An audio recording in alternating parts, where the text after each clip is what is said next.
কেউ অসুস্থ হতে চাই না, আমিও না, আপনিও না, বাংলাদেশের কোনো মানুষ অসুস্থ হতে চায় না। তাহলে আমাকে জনস্বাস্থ্যের উপরে গুরুত্ব দিতে হবে, এলে 1 নম্বর কথা। আপনি জানেন থাইল্যান্ডের স্বাস্থ্য মন্ত্রণালয়ের নাম জনস্বাস্থ্য মন্ত্রণালয়, public health ministry or ministry of public health. কেন তারা করেছে ওইটা? কারণ পাবলিক হেলথ মানেই হলো আপনি, প্রথম কথা হলো আপনার রোগ হবে না। সংস্কারের প্রায়োরিটিটা কোথায় দরকার?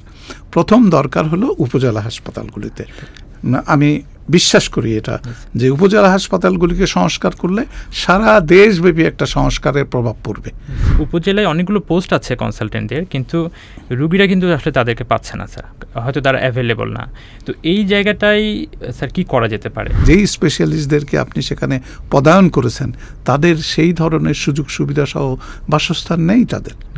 সুতরাং এই জায়গাটার কিন্তু অ্যাড্রেস যতক্ষণ আপনি না করতেছেন ততক্ষণ পর্যন্ত উপজেলা হাসপাতালগুলিতে ডাক্তাররা দায়িত্ববোধের সাথে যে সেখানে দায়িত্ব পালন করবেন সেটা কিন্তু নিজের থেকে আসবে না। সুপ্রিয় দর্শক, আসসালামু আলাইকুম। কেমন আছেন আপনারা সবাই? আশা করছি ভালো আছেন, সুস্থ আছেন, নিরাপদে আছেন। আপনাদের সবাইকে স্বাগত জানাচ্ছি মেডিভয়েসের বিশেষ আয়োজন মেডিভয়েস নিউজ রুমে। এই অনুষ্ঠানে আমরা কথা বলে থাকি স্বাস্থ্যের বিভিন্ন দিক নিয়ে। আজকেও আমরা কথা বলবো স্বাস্থ্যের অন্যতম গুরুত্বপূর্ণ একটা বিষয়। আপনাদের সাথে আছি আমি ডাক্তার মোহাম্মদ মুনাইম রেজা। এই অনুষ্ঠানে আমরা আজকে অতিথি হিসেবে পেয়েছি প্রখ্যাত চিকিৎসক প্রফেসর ডাক্তার মোজাহিরুল হক, সাবেক উপদেষ্টা বিশ্ব স্বাস্থ্য সংস্থা দক্ষিণ পূর্ব এশিয়া অঞ্চল, জ্যেষ্ঠ উপদেষ্টা world federation for medical education. আমাদের আজকের এই অনুষ্ঠানে স্যার আপনাকে স্বাগত জানাচ্ছি। ধন্যবাদ আপনাকে। স্যার, আমরা বর্তমানে দেখছি যে স্বাস্থ্য নিয়ে সব দিক থেকেই মোটামুটি স্বাস্থ্যের পরিবর্তন, সংস্কার এ কথাগুলো হচ্ছে এবং নানা দিক থেকে নানাজন নানাভাবে অভিমত দিচ্ছেন। আমাদের জনগণ থেকে শুরু করে স্বাস্থ্যের সাথে যারা জড়িত, যেমন ডক্টর, নার্স, সবার মধ্যেই পরিবর্তনের ব্যাপারে একটা প্রত্যাশা আছে স্যার এই পরিবর্তিত পরিস্থিতিতে। তো স্যার, যে কোনো পরিবর্তনের ক্ষেত্রে আমাদের তো প্রথমে আসলে নির্ধারণ করতে হয় যে কোন জায়গাটা পরিবর্তন দরকার। তো স্যার, একজন এই সেক্টরের বিশেষজ্ঞ হিসেবে স্যার আপনার দৃষ্টিতে আপনি কোন জায়গাগুলোকে স্পেসিফাই করবেন যেটার পরিবর্তন আসলে আমাদের দরকার? আবারও ধন্যবাদ আপনাকে। একটা বিশেষ করে যে পরিবর্তন জনগণ আশা করে, সেটা আশা করতে গিয়ে আমরা কি করতে পারি এই আলোচনায় যাওয়ার আগে আমি বলবো যে পরিবর্তনটা কেন দরকার। প্রথম কথা হলো যে আমাদের স্বাস্থ্য সেক্টরের বিশেষ করে পাবলিক হেলথ সেক্টর যেটা আমরা বলি, মানে প্রিভেন্টিভ সেক্টর যেটাকে, এবং এইটা একটু গুরুত্ব পাওয়া উচিত। এটা গিয়ে আমি এই কথাটা বলতে গিয়ে যে আমরা কেউই কিন্তু চাই না যে আমরা রোগাক্রান্ত হই, কেউই চাই না আমরা। তাহলে আমাদের প্রাথমিক কাজটা হবে যে আমাদের যাতে রোগ না হয় সেই চেষ্টাটা করা। পরবর্তী কাজটা হলো রোগ যদি হয়ই তাহলে প্রাথমিক অবস্থায় তার চিকিৎসা করা, যাতে এইটা আরও গাঢ় না হয় বা আমরা যাতে ক্রনিক কোনো কিছুতে সাফার না করি এবং পরবর্তীতে হয়তো ঝুঁকিপূর্ণ জীবনটাই হয়ে যায় এবং অনেকেই মৃত্যুবরণ করে সেই সময় আমরা জানি। তো আমাদের সংস্কারের কথা যখন আসে, জনগণ সংস্কার কেন চায়? যে আমরা যদি লক্ষ্য করি যে আমাদের আশেপাশের দেশের স্বাস্থ্য ব্যবস্থা কেমন, আমি যে আপনাকে দক্ষিণ পূর্ব এশিয়ার একটা এক্সাম্পল দিই, যে দক্ষিণ পূর্ব এশিয়ার 11টি দেশের মধ্যে থাইল্যান্ডের স্বাস্থ্য ব্যবস্থা সবচেয়ে উন্নত মানের। এবং আপনারা জানেন আমাদের প্রচুর লোক কিন্তু থাইল্যান্ডে, ব্যাংককে বিভিন্ন হাসপাতালে চিকিৎসা নেওয়ার জন্য যায়। আমি যদি পরবর্তী দেশটার কথা বলি, সেটা শ্রীলঙ্কা তাদের স্বাস্থ্য ব্যবস্থার মান কিন্তু অনেক উন্নত করেছে। এখন কথা হচ্ছে আমাদের অবস্থানটা কোথায়।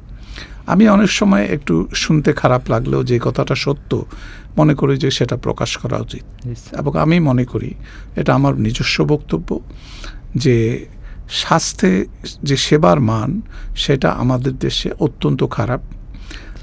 আর একটা যেটা স্বাস্থ্যের যে শিক্ষা, মানে চিকিৎসা শিক্ষার মানটাও খুবই আমাদের দেশে মানহীন।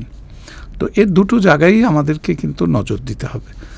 তবে এখন জনগণের স্বাস্থ্যের কথাটা যদি বলি, সেটা আমরা যদি জনস্বাস্থ্য নামে আখ্যায়িত করি, তাহলে আমাদেরকে প্রথম যেই জায়গাটায় সংস্কার দরকার সেটা হলো বৃহত্তর জনগোষ্ঠী যেখানে বাস করে তাদের স্বাস্থ্যের দিকে নজর দিতে হবে। তাহলে আমরা প্রথমে কি চাইব? তারা যাতে অসুস্থ না হয়, আর অসুস্থ হলে যাতে প্রাথমিক চিকিৎসা এবং সম্ভব হলে সেকেন্ডারি চিকিৎসা এটা যাতে তারা তাদের কাছে পায়। তাহলে কাছে কি আছে আমাদের, আমরা যদি একটু দেখি, আমাদের টায়ারগুলি কিন্তু বিশ্বের মধ্যে অন্যতম। আমাদের যে কমিউনিটি ক্লিনিকগুলি আছে, ৬,০০০ লোকের জন্য একটা কমিউনিটি ক্লিনিক, এই ধরনের কিন্তু একটা নিউক্লিয়াস, এটা কিন্তু পৃথিবীর কোনো দেশেই নাই, সারা দেশব্যাপী।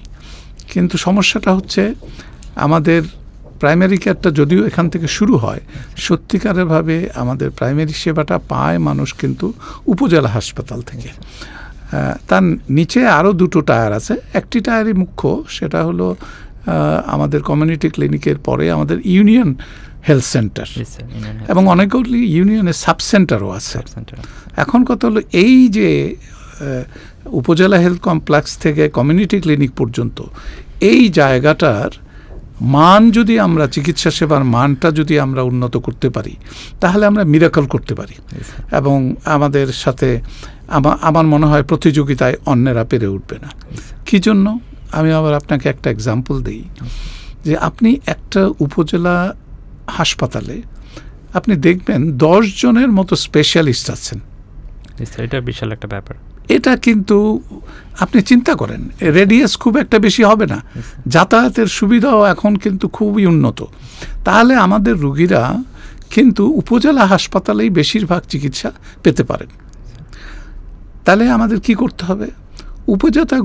উপজেলাগুলির যে স্বাস্থ্যসেবার মান, সেইটাকে যদি আমরা উন্নত করি এবং আমাদের আগামী দিনের যে সংস্কার, সেই সংস্কারে যদি এইটা প্রাধান্য পায় এবং এইগুলিকে যদি স্ট্রেংথেন করা যায়, শক্তিশালী করা যায় এবং মানসম্মত করা যায়, পাশাপাশি এইখানের যা প্রয়োজন সেই জায়গায় যদি আমরা কোনো ঘাটতি না রাখি, তাহলে কিন্তু আমাদের দেশের সর্বাঙ্গীনভাবে আমাদের একটা বৃহৎ জনগোষ্ঠীর স্বাস্থ্যসেবা আমরা খুব সুন্দরভাবে কিন্তু দিতে পারি। তাহলে আপনি যদি আমাকে এখন জিজ্ঞেস করেন, তাহলে স্যার সংস্কারে এটা স্যার এখানে আমি অবস্থান কোথায়? একটা ব্যাপারে বলতে চাই স্যার, আপনি খুব সুন্দরভাবে বলেছেন স্যার, যে বিশেষজ্ঞ একটা উপজেলা হসপিটালে যদি 10 বিষয় বিশেষজ্ঞ থাকেন এবং তারা যদি রেগুলার সার্ভিস দেন, তাহলে এটা ডেফিনেটলি একটা মানে গ্রেট একটা সার্ভিস সেখানে জনগণ পাবে। কিন্তু স্যার আমরা যদি আমাদের দেশে দেখি, তাহলে ম্যাক্সিমাম উপজেলাতেই কিন্তু স্যার এই পোস্টগুলো হয়তো 2-1 করে আছে, ম্যাক্সিমাম জায়গাতে কিন্তু স্যার নেই সেভাবে। এবং না থাকার একটা কারণ হতে পারে যে ডাক্তার কম, আরেকটা কারণ হতে পারে ডাক্তার আছে কিন্তু তাদেরকে সেভাবে পাঠানো যাচ্ছে না স্যার।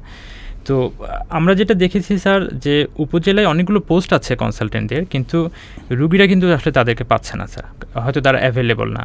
তো এই জায়গাটাই স্যার কি করা যেতে পারে তাদেরকে উপজেলা হাসপাতালগুলোতে অ্যাভেলেবল করার জন্য? ধন্যবাদ আপনাকে মনে করিয়ে দেওয়ার জন্য। যে দেখেন, তাহলে সরকারিভাবে সেইখানে পদ সৃষ্টি করা আছে, পদায়ন করা আছে, দুটোই আছে। এবং তাহলে কিসের ঘাটতি আছে সেখানে? প্রথম কথা হলো, আমি যেটা মনে করি যে একজন স্পেশালিস্ট দিলেই হবে না, স্পেশালিস্টের সাথে আনুষাঙ্গিক যেই সমস্ত সার্ভিসগুলি অ্যাভেলেবল করতে হবে একটা রোগীর জন্য। ধরুন একজন স্পেশালিস্ট আছেন, তার বেশ কিছু চিকিৎসার দেওয়ার জন্য যেটা দরকার সেটা হলো ল্যাবরেটরি ফ্যাসিলিটিস, ইকুইপমেন্টস। হ্যাঁ, আপনি সিম্পল আমি যদি বলি, একটা হাড় ভাঙা রুগী আসলো কার অ্যাক্সিডেন্ট করে বা মোটরসাইকেল অ্যাক্সিডেন্ট করে, এখন প্রথম কি দরকার? আমরা তাকে একটা এক্সরে করি, তাই তো? রক্তক্ষরণ হতে থাকলে সেটাকে বন্ধ করি। এগুলি একেবারে প্রাথমিক, এবং এটার জন্য আনুষঙ্গিক যে সমস্ত জিনিসগুলি লাগবে তা কিন্তু আমাদের প্রয়োজন। এটার প্রথম প্রয়োজন হলো যিনি স্পেশালিস্ট আছেন তার অ্যাভেলেবিলিটি। আপনি যে সুন্দর কথাটা বলছেন যে তারা অ্যাভেলেবল না, তাহলে কি করতে হবে? আমরা যখন জানি তারা অ্যাভেলেবল না, তাহলে তাকে পদায়ন করার ওখানের লক্ষ্যটা কী? কেন আমি সেখানে পদায়ন করব যাকে জনগণ পাবে না বা যে ব্যবহৃত হবে না স্বাস্থ্যক্ষেত্রে? সুতরাং প্রথম যে কাজটা করতে হবে সরকারকে, সেটা হলো সার্বিক সংস্কারের প্রয়োজনের আগে তাদেরকে সংস্কারটাকে স্টেপ ওয়াইজ করতে হবে। আপনি কোথায় প্রথম হাত দিবেন? আমরা একটা কথা বলি যে কৌশলগত পরিকল্পনা। সরকারকে একটা পরিকল্পনা নিতে হবে। তো পরিকল্পনাটা কি? আমরা আপনার এই পয়েন্টটাই ধরি যে উপজেলা হেলথ কমপ্লেক্সকে আমরা শক্তিশালী করব। তাহলে বেশিরভাগ জনগোষ্ঠী স্বাস্থ্যসেবা যেমন পাবেন, আবার স্পেশালাইজড স্বাস্থ্যসেবা যা দরকার তার বিরাট অংশ তারা সেখানে পাবেন। আমি এখানে বলে রাখি যে এটা আমরা যখন যদি এস্টাবলিশ করতে পারি যে উপজেলায় হাসপাতালটাকে একটা মেইন নিউক্লিয়াস, যে সমগ্র দেশের মানুষ ওইখানেই সেবাটা পাবে, যারা গ্রামের জনগোষ্ঠী, এবং সার্বিক সেবাটা পাবে এখানে। যখন তারা সার্বিক সেবাটার উন্নত মানের কিছু চাইবে তখনই শুধু তারা জেলা হাসপাতালে যাবেন। আর সেখানে জেলা হাসপাতালে যখন সেখানকার অ্যাভেলেবল সার্বিক সেবাটা পাবেন, তার চেয়ে উন্নত সেবার প্রয়োজন, তখন তারা যাবেন হলো বিশেষায়িত হাসপাতাল। যেমন আমাদের অনেক অর্থোপেডিকের কথা উদাহরণ দিয়েছি, আমাদের অর্থোপেডিক কিন্তু টারশিয়ারি হসপিটাল আছে, তাই না? সুতরাং পঙ্গু হাসপাতাল যেটাকে আমরা বলি। সিমিলারলি আমাদের আরও কিছু হাসপাতাল আছে যেখানে এই বিশেষ সেবাটা তারা নিতে পারবেন যদি আমরা জেলা পর্যায়ের উপরে দিতে চাই। তাহলে আমাদের শুরুটা করতে হবে কোথায়? শুরুটা করতে হবে উপজেলা হাসপাতাল থেকে। তাই সেই শুরুটাতে আমরা যদি উপজেলা হাসপাতালগুলিকে শক্তিশালী করতে পারি, বা এখন যে শক্তিশালী থাকলে আরও শক্তিশালী করতে পারি, এবং সেখানকার যে জনবলটা সেটা নিশ্চিত করতে পারি, আর আনুষাঙ্গিক তাদের প্রয়োজনীয় যন্ত্রপাতি, পরীক্ষা ইত্যাদির যে সমস্ত জিনিস আছে সেইগুলি যদি পূরণ করতে পারি, তাহলে আমরা কিন্তু একটা ছোট্ট একটা ইউনিট উপজেলায় আমরা পেতে পারি যেখানে জনগণ সার্বিক স্বাস্থ্যসেবাটা পাবে। সুতরাং আমাদের প্রায়োরিটি, যখন আপনি সংস্কারের কথা বলছেন, সংস্কারের প্রায়োরিটিটা কোথায় দরকার? প্রথম দরকার হলো উপজেলা হাসপাতালগুলিতে। আমি বিশ্বাস করি এটা, যে উপজেলা হাসপাতালগুলিকে সংস্কার করলে সারা দেশব্যাপী একটা সংস্কারের প্রভাব পড়বে, এবং সেইটা বোধহয় আমাদের দেশের জন্য মঙ্গলজনক। জি স্যার, খুবই গুরুত্বপূর্ণ কথা বলেছেন স্যার। স্যার, এখানে একটা ব্যাপার আমি জানতে চাইবো, সেটা হচ্ছে স্যার আপনি শ্রীলঙ্কার কথা বলেছেন, থাইল্যান্ডের কথা বলেছেন স্যার। তো স্যার সেখানকার প্রাইমারি হেলথ কেয়ার লেভেলের সাথে আমাদের মানে পার্থক্যটা কোথায়, আসলে কোন জায়গাটায়? আপনি বলেছেন যে আমাদের স্ট্রাকচার আছে কিন্তু সেটা হয়তো সেভাবে ইমপ্লিমেন্ট হচ্ছে না। তো আমরা যদি স্যার তাদের সাথে কম্পেয়ার করি তাহলে আমাদের দেশের মানে ঘাটতিগুলো কোথায় এই জায়গাতে? একটা প্রথম ঘাটতি তো আমরা একটু আগে যেটা আলাপ করলাম যে জনবলের ঘাটতি, মানে সরকার যে জনবল দেওয়ার কথা বা যে জনবল সেখানে থাকার কথা আমরা জানি, সেই জনবল সরকারের তারা ওখানে অবস্থান করেন না। তার মানে সরকার হয়তো পোস্টিং দেন কিন্তু পরবর্তীতে অনেককে উইথড্র করে নিয়ে আসেন ট্রেনিংয়ের জন্য, অনেককে অনেক জায়গায় পদায়ন করেন, আবার অনেকে নিজেরা চেষ্টা করেও পদায়িত হন। সুতরাং এই জায়গাটায় সরকারের একটা প্রিন্সিপাল নীতি ঠিক করতে হবে যে সেইখানে ডাক্তাররা কিভাবে অবশ্যই অবস্থান করবেন, যে স্পেশালিস্টদের ওখানে থাকার কথা তারা সেখানে অবস্থান করবেন, এবং তাদের সেবা দেওয়ার জন্য যেগুলি প্রয়োজন সেই আনুষাঙ্গিক যন্ত্রপাতি থেকে পরীক্ষা থেকে শুরু করে যা যা দরকার সেগুলিও তারা দিতে পারবেন। জি স্যার। স্যার এখানে একটা ব্যাপার আসে স্যার, সেটা হচ্ছে যে এই যে পরিবর্তনগুলো স্যার আপনি আলোকপাত করছেন সেগুলো সবগুলো করতেই এই জায়গাটায় একটা বাজেটেরও ব্যাপার চলে আসে, এবং আমরা স্যার দেখেছি যে আমাদের এই সাউথ ইস্ট এশিয়ার মধ্যে যদি আমরা তুলনা করি তাহলে বাংলাদেশের হেলথ বাজেট কম্পারেটিভলি কম। তো স্যার এই জায়গাগুলোতে ঠিক করতে হলে বাজেটের জায়গাতে কেমন পরিমাণ ফোকাস সরকারের পক্ষ থেকে দেওয়া দরকার? তো সেখান থেকে যদি স্যার যথেষ্ট ফোকাস না হয় তাহলে তো সেখানে অবকাঠামো তৈরি হবে না, আবার যতজনকে পাঠানোর কথা বলা হচ্ছে সেটাও যেতে পারবে না। তো স্যার বাজেটের ব্যাপারে মানে হেলথ বাজেটটা আসলে আমাদের দেশের আলোকে কেমন হওয়া উচিত এই প্রাইমারি হেলথ কেয়ারকে টার্গেট করে? দেখুন, বাজেট আমাদের যেটা আছে, আমি বিশ্ব স্বাস্থ্য সংস্থায় থাকা অবস্থায় বিশ্ব স্বাস্থ্য সংস্থার একটা প্রতিবেদনে বলা হয়েছে যে বাংলাদেশ সরকারের যা স্বাস্থ্য বাজেট তা স্বাস্থ্য মন্ত্রণালয় ব্যয় করার সক্ষমতা নাই। আচ্ছা, নাম্বার ওয়ান। সেকেন্ড, এইখানে প্রচুর অপচয় হয়। তারপরেও আমি আরেকটা পয়েন্ট যদি এখানে বলি যে প্রতি বছরই আমরা স্বাস্থ্য বাজেট খরচ করার সক্ষমতা যেটা রাখি না, তার মানে আমার এখন যা বাজেট আছে সেটাই তো আমরা খরচ করতে পারি না। সুতরাং আমি এখানে মনে করি বাজেটের প্রশ্নটা অপাঙ্ক্তেয়। আমার কাছে আমি বিশ্বাস করি যেটা, সেটা হলো যেই বাজেটটা পায় সেটা যদি যৌক্তিক ব্যবহার হয়, সেইখানে যদি অপচয় না হয়, সেইখানে যদি আমরা যেটাকে বলে কারাপশন না থাকে, তাহলে কিন্তু আমরা ওই বাজেটেই আমরা ভালো সেবা দিতে পারি। আচ্ছা স্যার, স্যার এখানে আরেকটা ব্যাপার আসে, সেটা হচ্ছে আমাদের দেশে স্যার হচ্ছে স্বাস্থ্যকর্মী, বিশেষ করে চিকিৎসক, নার্স থেকে শুরু করে সবাই আমরা দেখি যে বিভিন্ন সময় নিরাপত্তা নিয়ে তারা একটি ইস্যুতে ভোগেন। তারা নিজেরা রুগীদের লোকের হাতে অথবা স্থানীয়দের হাতে নির্যাতনের শিকারও হন। তো সেইরকম একটা জায়গায় যদি স্যার ডাক্তারদের আশ্বস্ত করতে না পারা যায়, তাহলে তারা তো প্রান্তিক পর্যায়ে নিজেরা যাওয়ার ব্যাপারে আগ্রহ বোধ করবেন না, আবার যে সেখানে থাকবেন, স্থায়ী হবেন। আমার মনে হয় এখানেও স্যার একটু গ্যাপ আছে আর কি। তো সেই জায়গা থেকে স্যার ডাক্তারদের একটা দাবি যে নিরাপত্তা বাড়ানোর জন্য হসপিটাল পুলিশ বা এই ধরনের কোনো ব্যাপার আনা যায় কি না, তো সেই ব্যাপারটাকে স্যার আপনি কিভাবে দেখেন? দেখুন, চিকিৎসক বা চিকিৎসার সাথে জড়িত যারা, তারা নিরাপত্তাহীনতায় ভোগেন, এতে কোনো সন্দেহ নাই। কারণ আমরা প্রচুর কিন্তু এই ধরনের ঘটনা ইদানিংকালে লক্ষ্য করছি। আগেও ছিল, তবে এত বাড়তি ছিল না এখন যেরকম হচ্ছে।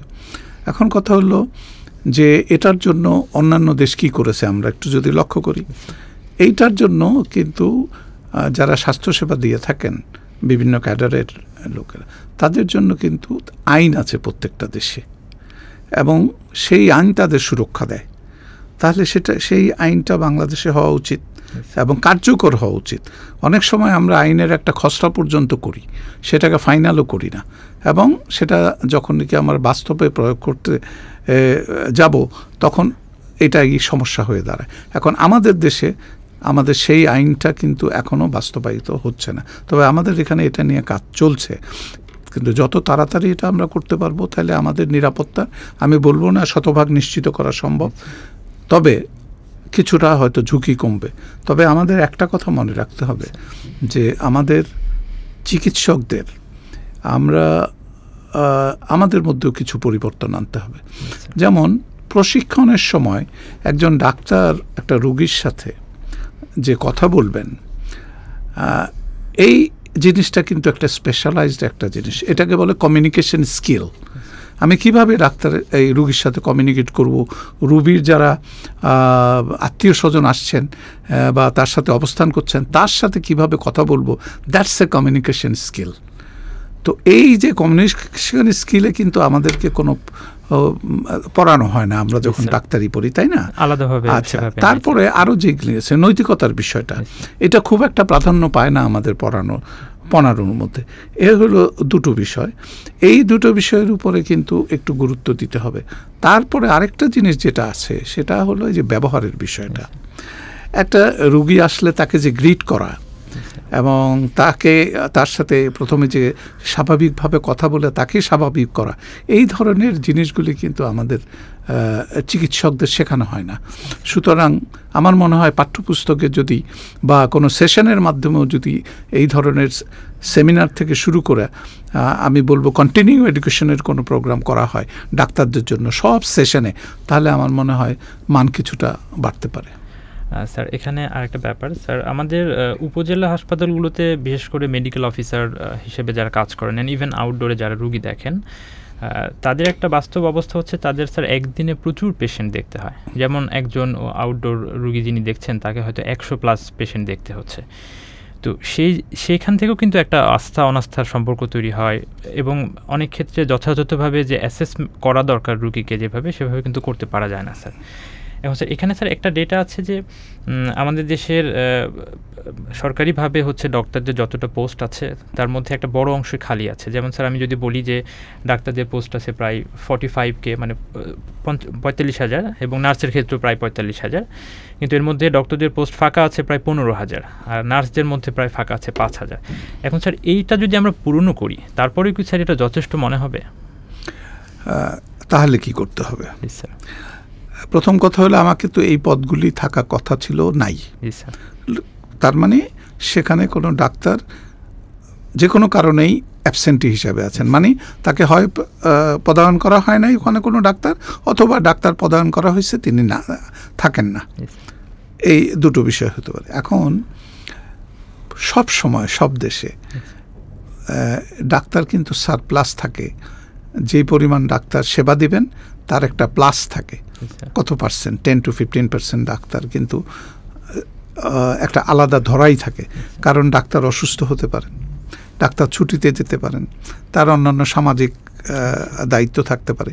সেই জন্য কিন্তু ডাক্তারদের, এমনকি আমি বিলেতের কথাই বলবো যে সেখানে একটা সময় এই আমাদের দেশ থেকেই ডাক্তাররা গিয়ে ওই যে গ্যাপটা এটা পূরণ করেন, এটাকে লোকাম বলে। আমাদের দেশের ডাক্তাররা গিয়েই কিন্তু বিলেতে গিয়ে সেই সময়টায়, বিশেষ করে এই সামারে, এখন কিন্তু প্রচুর ডাক্তার ছুটিতে যাবেন, একটা বিরাট গ্যাপ হবে। এবং সেই সময় আমাদের দেশের ডাক্তাররা যারা ওখানে চাকরি করেছেন তারা লোকামে গিয়ে এই শূন্যস্থানটা পূরণ করেন। তাহলে কি করা দরকার? ধরেন আমরা উপজেলা হাসপাতালে স্পেশালিস্টদের কথাই ধরি, আমরা জানি 10 জনের মতো স্পেশালিস্ট আছেন। তাহলে 10 জন স্পেশালিস্ট তাদের রেগুলার থাকার কথা।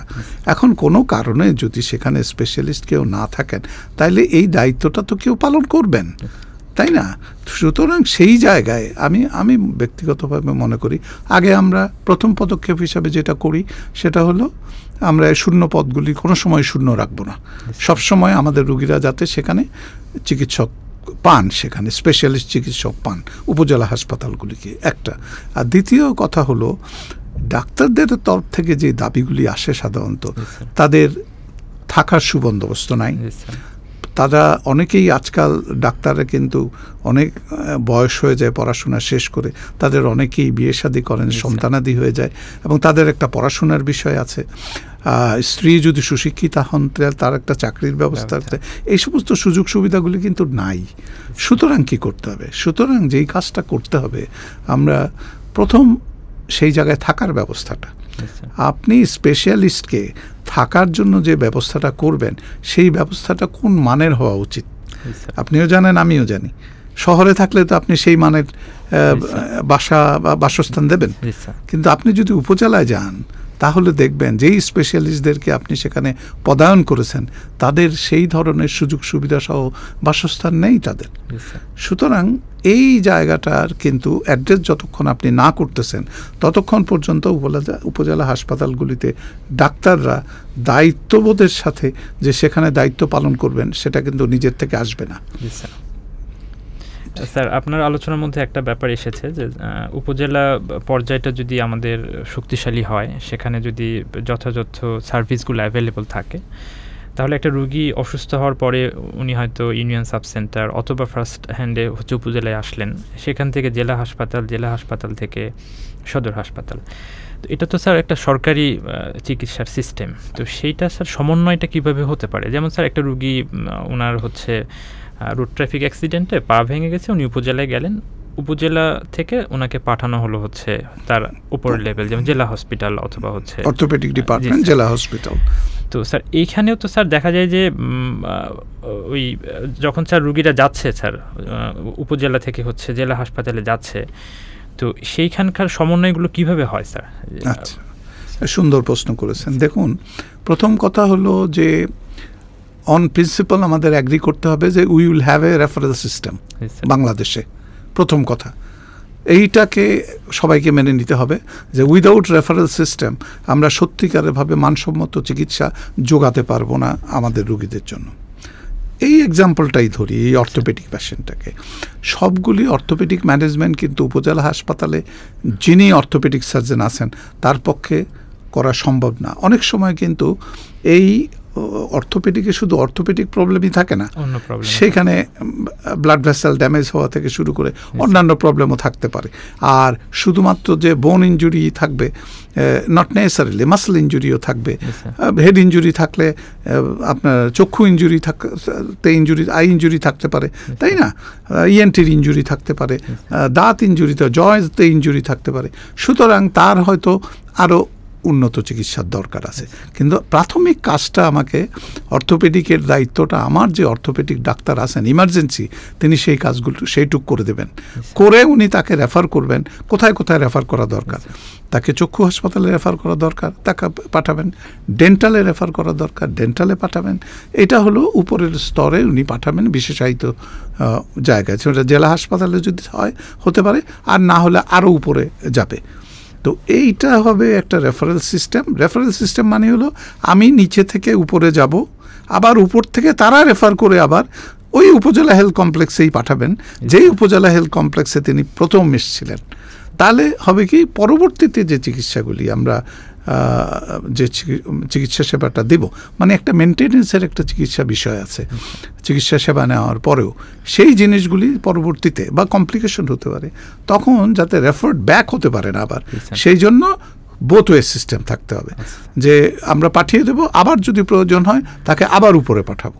এবং এইটার জন্য যেটা করা দরকার, এটা খুব কঠিন একটা জিনিস না, কিন্তু আমাদের টায়ারগুলি আমি বলছি বিশ্বমানের। এই ধরনের টায়ার কোনো দেশে আপনি পাবেন না, একটা কমিউনিটি ক্লিনিক থেকে শুরু করে একেবারে টারশিয়ারি হসপিটাল পর্যন্ত, ইউনিভার্সিটি হসপিটাল পর্যন্ত। আমরা এটাকে ম্যাক্সিমাম কিভাবে বেনিফিটেড করতে পারি আমাদের দেশের লোকের জন্য, আমাকে ওইভাবে চিন্তা করতে হবে। আমাদের সংস্কারের কথা যখন আসবে, সংস্কারবাদী যারা বা সংস্কার করতে যারা বসবেন, তাদেরকে মনে রাখতে হবে উইদাউট এ রেফারেল সিস্টেম চিকিৎসা incomplete. Without a referral system চিকিৎসা ইনকমপ্লিট। সুতরাং আমাদের কমপ্লিট চিকিৎসা দিতে হলে আমাদেরকে রেফারেল সিস্টেমটা এস্টাবলিশ করতেই হবে। স্যার, রেফারেল সিস্টেমের একটা বড় বেনিফিশিয়ারি হচ্ছে জনগণ, মানে যারা রুগী। তো স্যার, আমার যেটা মনে হয় স্যার, সেটা হচ্ছে আমাদের পেশেন্টরা কি এখন এটার জন্য প্রস্তুত কিনা, এটা একটা ব্যাপার। আরেকটা ব্যাপার হচ্ছে স্যার, আমাদের অভ্যাস যেটা স্যার, যে একটা অসুখ হলে আমরা খুঁজি যে সবচেয়ে ভালো ডাক্তারকে, কোথায় কাকে দেখানো যায়, তো আমরা তার কাছে যেতে চাই। তো যখন স্যার একটা রেফারেল সিস্টেম তৈরি হবে, তখন তো আর এই স্কোপটা থাকবে না। তো সেইটা কি স্যার আমরা আমাদের দেশে মানে মানুষের যে প্যাটার্ন তাদের চিকিৎসা সেবা গ্রহণ করার, সেইটাতে কতটুকু ফিজিবল স্যার আমাদের দেশে এটা? এখন আপনার এই কথার উত্তর দিতে গেলে প্রথম আমাকে আসতে হয় আপনার প্রায়োরিটি কোনটা হবে। প্রায়োরিটি কি রেফারেল সিস্টেম আগে হবে, না প্রায়োরিটি হবে উপজেলা হাসপাতালগুলিকে আগে একটা সমন্বিত চিকিৎসা সেবা দেওয়ার জন্য বিশেষায়িত হাসপাতালের মতো গড়ে তোলা, একটা ডোর স্টেপ। আমি দরজা থেকে বেরোলে আমার ডোর স্টেপে কি আছে, একটা এমন একটা হাসপাতাল আছে যেখানে সব বিশেষজ্ঞ চিকিৎসক আছেন, এবং বিশেষজ্ঞ নার্স থেকে শুরু করে প্যারামেডিক্স থেকে শুরু করে সমস্ত সুযোগ সুবিধা আছে একটা হসপিটালে। কোনো হাসপাতালেই কিন্তু একেবারে স্বয়ংসম্পূর্ণ হবেন মনে করার কোনো কারণ নেই। তা না হলে আমাদের দেশের রুগীরা বাইরে যাবেন কেন? যাচ্ছেন তো বাইরে। আমাদের দেশের রুগীরা এক হাসপাতাল থেকে আরেক হাসপাতালে যাচ্ছেন কেন? যাচ্ছেন তো। সুতরাং কিন্তু আমাদের সরকারের চিন্তা থাকবে এরকম যে সরকার তার একটা কনস্টিটিউশনাল দায়িত্ব বা আমার একটা কনস্টিটিউশনাল রাইট আছে যে সরকার আমাকে স্বাস্থ্যসেবা দিবে। তাহলে আমাকে যদি স্বাস্থ্যসেবা দিতে হয়, আমার চাহিদা কি? একটা মানসম্মত চিকিৎসা সেবা বা স্বাস্থ্যসেবা। তাহলে আমাকে যদি মানসম্মত স্বাস্থ্যসেবা পেতে হয় আর সরকারকে যদি মানসম্মত চিকিৎসা সেবা দিতে হয়, তাহলে উপজেলা হাসপাতালগুলিকে স্বয়ংসম্পূর্ণ করতে হবে। এটা হলো এখন যেভাবে যেরকম আছে তার চেয়ে শক্তিশালী করতে হবে এবং ফাংশনাল করতে হবে, এর কোনো বিকল্প নাই। আর দ্বিতীয় যেটা, যে যেহেতু সরকারের দায়িত্ব আমার চিকিৎসার, তাহলে আমি সর্বোচ্চ চিকিৎসা পাওয়ার দাবি করি, এবং সেই দাবি যখন আমি রাখি তখন আমাকে উচ্চতর চিকিৎসারও সুযোগ সরকারকে দিতে হবে। স্যার, আমরা এতক্ষণ যেগুলো বলেছি স্যার, সবই মোটামুটি সরকারি স্ট্রাকচার নিয়ে, যে উপজেলা হেলথ কমপ্লেক্স, তারপরে জেলা হসপিটাল। কিন্তু স্যার আমাদের দেশে তো একটা বড় অংশের চিকিৎসা, মানে রুগী যারা চিকিৎসা গ্রহণ করেন বেসরকারি খাতে। তো স্যার আমরা সরকারিতে যেভাবে চিন্তা করতে পারছি যে একটা উপজেলা হেলথ কমপ্লেক্সে গেল, সেখান থেকে সদরে আসলো, সদর থেকে হচ্ছে মেডিকেল কলেজগুলোতে গেল, কিন্তু স্যার বেসরকারি হাসপাতালগুলোকে রেফারেল হাসপাতাল এবং ডক্টর সবাইকেই রেফারেল সিস্টেমে আনা যেতে পারে কিভাবে? আর যদি না আনা যায় তাহলে তো যে রুগী রুগীর সামনে আলটিমেটলি তো অনেকগুলো অপশন থাকছে বেসরকারি জায়গায়, সেখানে তো সে নিজের মতো করে এক জায়গায় চলে যাচ্ছে, যে সিস্টেমটা আমরা চাচ্ছি সেটা তো মেনটেন হচ্ছে না। আচ্ছা, তাহলে এই বেসরকারি সেক্টরটাকে স্যার এটার সাথে কিভাবে ইন্টিগ্রেট হতে পারে? একটা সুন্দর প্রশ্ন, অত্যন্ত মূল্যবান প্রশ্ন। এটা এই জন্য বলবো আমি যে আপনার বেসরকারি চিকিৎসা কিন্তু আমি কমিউনিটি ক্লিনিকের এক্সাম্পল দিছি, আপনার বেসরকারি চিকিৎসা সেবা কমিউনিটি ক্লিনিকে না নিয়ে ঔষধের দোকানে অথবা ওই এলাকার যারা নাকি যে সমস্ত আপনার আমি বলবো স্যাকমো ধরনের যারা আছেন তারা কিন্তু ওই সমস্ত জায়গায় চেম্বার খুলে ওখানে চিকিৎসা দেন। তার মানে হলো যে কিছু লোক চিকিৎসা নেবেনই ওইখানে, সরকারি হাসপাতালে আসবেন না। হ্যাঁ, তাহলে প্রশ্নটা হচ্ছে কি, কেন আসছেন না এটাও আমাদের দেখতে হবে যে কেন একজন রোগী, এগুলির জন্য গবেষণা দরকার আছে। আমরা যে পরিবর্তনগুলি আনব, আমি পরিবর্তনের জন্য প্রাথমিকভাবে আপনাকে যেই শুধুমাত্র উপজেলা হেলথ কমপ্লেক্স এবং রেফারেল সিস্টেমের কথা বলেছি, কথা হলো যে এই আমাদের দেশে কিন্তু একটা চেষ্টা হচ্ছিল একটা হেলথ ইন্স্যুরেন্সের কথা, যাতে লোকে বাধ্য হয় একটা মানে পয়সা দিয়েই চিকিৎসা নিবে, মানে ইনশিওর্ড। হ্যাঁ, কিন্তু সেইটা প্রাথমিকভাবেই গবেষণায় দেখা গেছে যে এইটা আমাদের দেশে চালু করা সম্ভব নয়। এটা মোটামুটি নেগেটিভ হয়ে গেছে। কিন্তু আমি যে কথাটা বলছি রেফারেল সিস্টেম, আপনি পৃথিবীর যে কোনো দেশেই যান না কেন, রেফারেল সিস্টেম একটা সিস্টেম আছে, আর প্রাইভেট একটা সিস্টেম কিন্তু ইট উইল এক্সিস্ট। আমি সরকারি চিকিৎসায় যোগ নাও দিতে পারি, চিকিৎসা সেবা কার্যক্রমে আমি প্রাইভেটলি প্র্যাকটিস করতে পারি এবং সেখানে চিকিৎসা দিতে পারি। এখন কথা হলো আমারও তো একটা রুগীকে রেফার করতে হতে পারে। এখন কথা হলো রুগীটা সিস্টেমের মাধ্যমে যদি আসে তাহলে কোথায় আসতেছে, তাহলে সরকারিটাই আসতেছে। আর যদি সিস্টেমের বাইরে আসে, যেমন একজন ডাক্তার সে যদি একটা অর্থোপেডিক কেস তার কাছে প্রাইভেটলি যায়, তাহলে সে কিন্তু আরেকজন অর্থোপেডিক ডাক্তারের কাছে পাঠাবে যিনি একটা বিশেষায়িত হাসপাতাল, প্রাইভেট হাসপাতালে আছেন, তার কাছে রেফার করবেন। তাই তো কথাটা হলো রুগীটা চিকিৎসা বঞ্চিত হচ্ছে না, সে পয়সা দিয়ে হোক আর পয়সা না দিয়ে হোক। কিন্তু আপনি যদি out of the pocket expenditure বাংলাদেশের কথাটা একবার চিন্তা করেন, যে বাংলাদেশের সাধারণ মানুষ, বিশেষ করে দুইটা শ্রেণীর মানুষ যারা নাকি আমরা ভাগ করি যেইভাবে, ধরেন একটা হলো আমরা বলি যে দরিদ্র, আরেকটাকে বলি হতদরিদ্র। এই যে দরিদ্র এবং হতদরিদ্র জনগোষ্ঠী, তাদের পক্ষে তাদের যা 100 টাকা ব্যয় হলে 70 টাকা তাদের নিজের পকেট থেকে ব্যয় করা, তার মানে হলে তাকে না খেয়ে থাকতে হবে।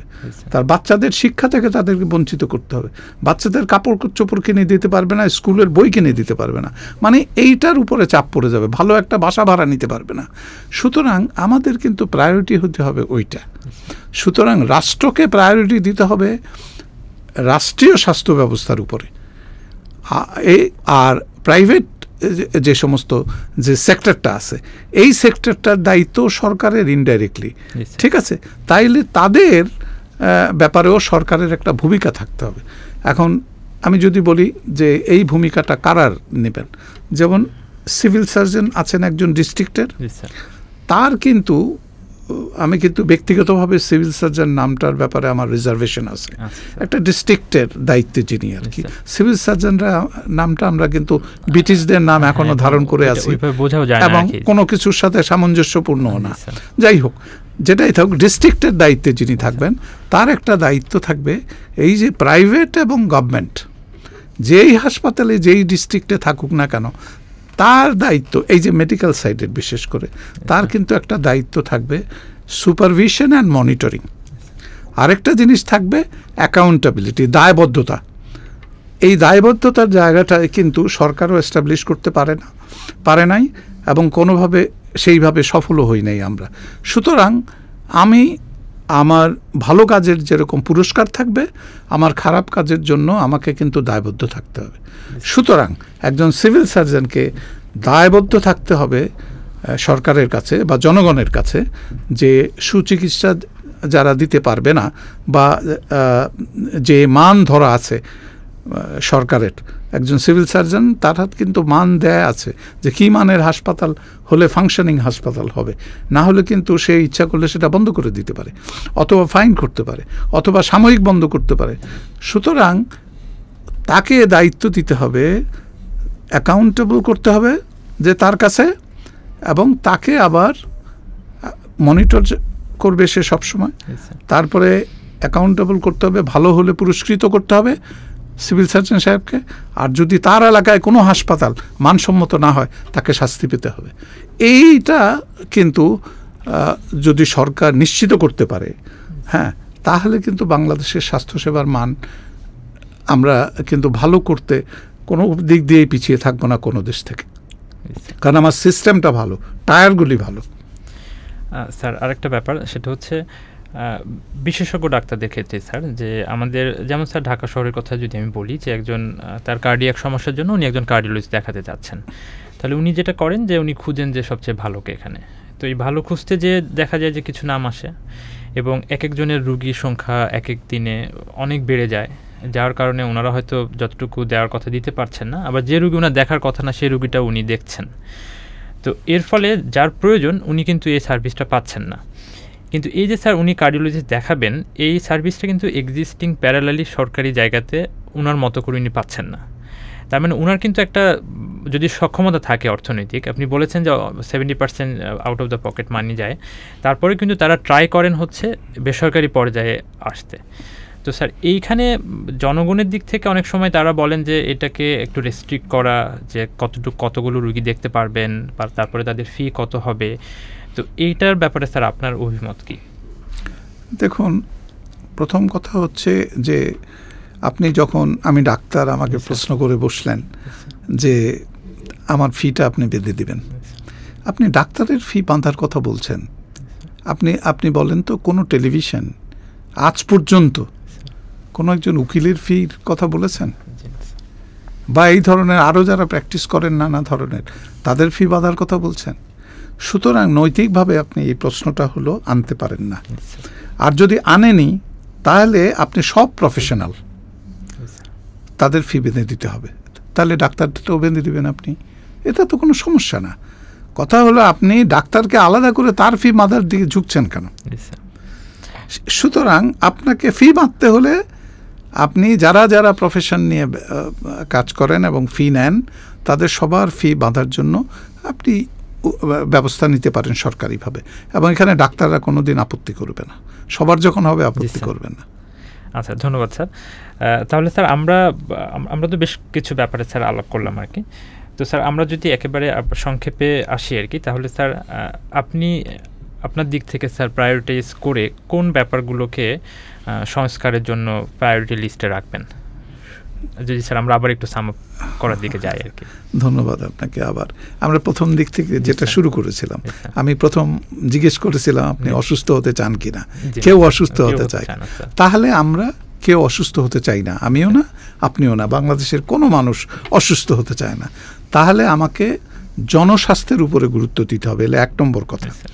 আমি আপনাকে একটা এক্সাম্পল দিই। থাইল্যান্ডের কথা আপনাকে আমি বলেছি, আপনি জানেন থাইল্যান্ডের স্বাস্থ্য মন্ত্রণালয়ের নাম জনস্বাস্থ্য মন্ত্রণালয়, public health ministry or ministry of public health.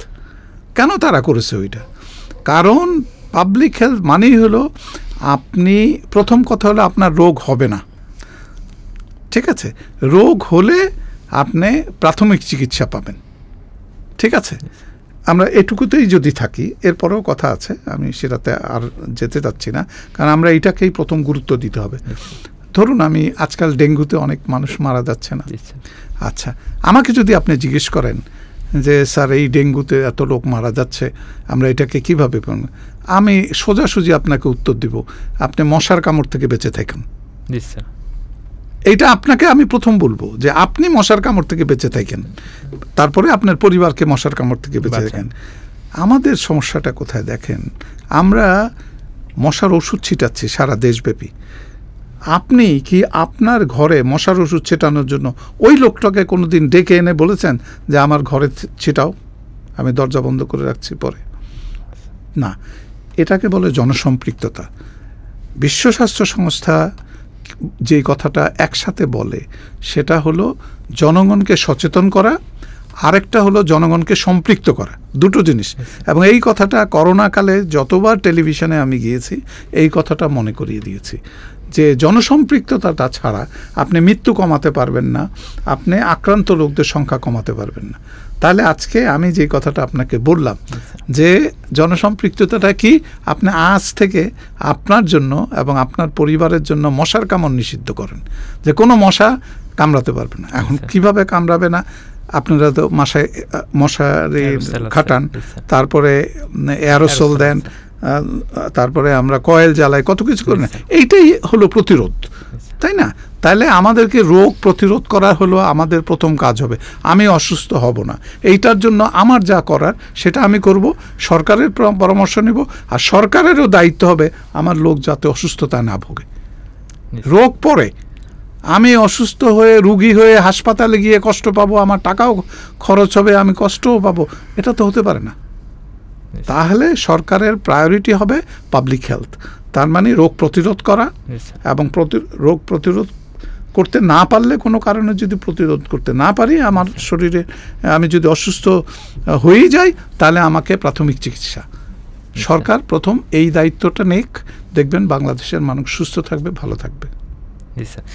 Sir অনেক ধন্যবাদ, আপনি খুবই গুরুত্বপূর্ণ একটা ব্যাপার আমার মনে হয় যে অনেক প্রাঞ্জলভাবে আমাদের সামনে বলেছেন, এবং আমরা বেশ কয়েকটা ব্যাপার আজকের আলোচনায় আনতে পেরেছি। এর মধ্যে যদি আমি আবার একটু সংক্ষেপে বলি, তাহলে আমাদের আসলে আমরা যদি আসলে পরিবর্তন করতে চাই আমাদের হেলথ সেক্টরটাকে, তাহলে প্রায়োরিটিটা আমাদের নিশ্চিত করতে হবে, এবং প্রায়োরিটিতে ডেফিনেটলি প্রথম দিকেই থাকবে হচ্ছে আমাদের প্রান্তিক পর্যায়ের যে স্বাস্থ্য ব্যবস্থা সেটার উন্নয়ন করা, এবং প্রান্তিক পর্যায়ের স্বাস্থ্য ব্যবস্থার আমাদের যে স্ট্রাকচার, সেখানে উপজেলা স্বাস্থ্য হেলথ কমপ্লেক্স আছে, সেগুলোকে যে মানে নেওয়ার কথা সেই মানে নেওয়া, তারপরে সেখানে যাদের পদায়ন থাকার কথা তাদের থাকা, এবং তাদের যে পরিমাণ সুযোগ সুবিধা এবং নিরাপত্তা দেওয়ার কথা সেগুলোকেও সরকারকে নিশ্চিত প্রাধান্য দিতে হবে। সরকার যদি মনে করে যে বড় বড় হাসপাতাল করব বা বড় বড় জায়গায় অনেক সার্ভিস দিব, সেটাতে কিন্তু সাধারণ মানুষের পর্যায়ে সেই সার্ভিসটা পৌঁছাবে না। এর বাইরে স্যার আরেকটা ব্যাপার আলোচনায় এসেছে, সেটা হচ্ছে রেফারেল সিস্টেমটাকে অবশ্যই আমাদের ইউটিলাইজ করা দরকার, এবং উইদাউট রেফারেল সিস্টেম রুগী হয়তো দেখা যাচ্ছে যে কোনো একটা জায়গায় খুব বেশি রুগী যাচ্ছে যেখানে তার যতটুকু সার্ভিস পাওয়ার কথা পাচ্ছে না, আবার যেটা সে বাড়ির কাছেই পেত সেটা হয়তো সেটার জন্য তাকে অনেক দূরে যেতে হচ্ছে, অনেক খরচ করতে হচ্ছে। তো এই ব্যাপারগুলো আমরা আশা করছি যে আমাদের যারা স্বাস্থ্যের নীতি নির্ধারক আছেন, তারা যারা আমাদের এই অনুষ্ঠান দেখবেন, আমাদের স্যারদের আলোচনা যারা শুনবেন দেখবেন, তারা এই ব্যাপারগুলোকে গুরুত্ব দিবেন, এবং আমরা সবাই যে সংস্কার এবং পরিবর্তনের চিন্তা করছি, আশা করছি, প্রত্যাশা করছি, এই পরিবর্তনগুলো যদি আনা যায় তাহলেই আসলে সত্যকারের সংস্কার এবং পরিবর্তন হবে, এবং সাধারণ মানুষ যাদের জন্য আমাদের স্বাস্থ্য খাত, স্বাস্থ্য ব্যবস্থা, তারা যথাযথ সেবাটা পাবে এবং তাদের জীবনের মান উন্নয়ন হবে। সুপ্রিয় দর্শক, আপনারা দেখেছেন, শুনেছেন, আজকে আমাদের সাথে উপস্থিত ছিলেন বাংলাদেশের একজন প্রখ্যাত চিকিৎসক প্রফেসর ডাক্তার মোজাহিরুল হক স্যার। স্যার, আপনার ব্যস্ত সময়ের মধ্যে আমাদের সময় দেওয়ার জন্য আবারও আপনাকে ধন্যবাদ জানাচ্ছি। সুপ্রিয় দর্শক, আমরা কথা বলেছি বাংলাদেশের স্বাস্থ্য খাতের একটা গুরুত্বপূর্ণ ব্যাপার নিয়ে, যে সংস্কারের কথা বিভিন্ন জায়গা থেকে উঠছে, সেই সংস্কারের আলোকেই কোন সংস্কারটা করলে আসলে সাধারণ মানুষ তার যথাযথ স্বাস্থ্য সেবাটা পাবে, সেই ব্যাপারটা আজকে আলোকপাত হয়েছে, এবং যে বিষয়গুলোকে গুরুত্ব দেওয়া হয়েছে প্রায়োরিটির ভিত্তিতে, সেগুলোকে যদি প্রায়োরিটি দিয়ে বাস্তবায়ন করা যায় তাহলেই আসলে বাংলাদেশের মানুষ স্বাস্থ্যের যে সংস্কার দেখতে যাচ্ছে সেটা পাবে এবং এখান থেকে বেনিফিটেড হবে। দর্শক, আপনারা যারা যেখান থেকে দেখেছেন, আপনারা আপনাদের নিজেদের জায়গা থেকে যদি এগুলো বাস্তবায়নের ব্যাপারে ভূমিকা রাখতে পারেন, কাজ করতে পারেন, তাহলেই আসলে সত্যকারের পরিবর্তন হবে, সত্যকারের সংস্কার হবে। আপনাদের সবাইকে আবারও ধন্যবাদ জানাচ্ছি। ধন্যবাদ জানিয়েই মিডিভয়েসের বিশেষ আয়োজন মিডিভয়েস নিউজ রুম থেকে আজকের মতো বিদায় নিচ্ছি। ধন্যবাদ সবাইকে।